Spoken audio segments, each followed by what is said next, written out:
In today's video, I'm going to teach you how to create a public group in Salesforce and add users to it.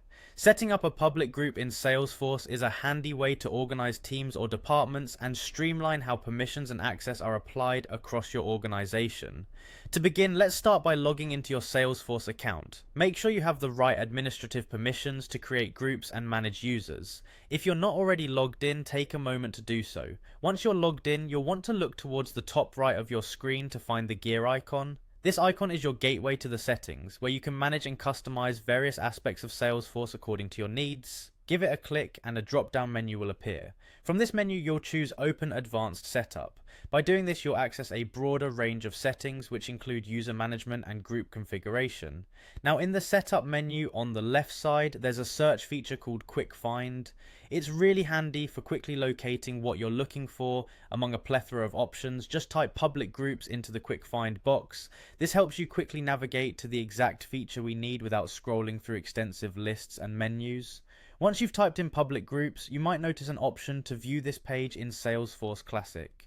If prompted, click on this to switch to an interface that may provide more options specifically related to public group settings.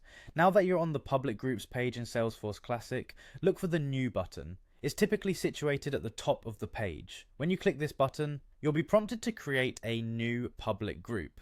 It's crucial to come up with a descriptive name for your group. A good, clear, and concise name will help you and others quickly identify the group's purpose or the department it belongs to. When you've chosen your name, it's time to add members to your new group.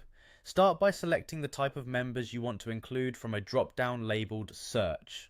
This could be individual users, specific roles, or other groups. Having diverse options allows a lot of flexibility for how to structure the group according to your needs.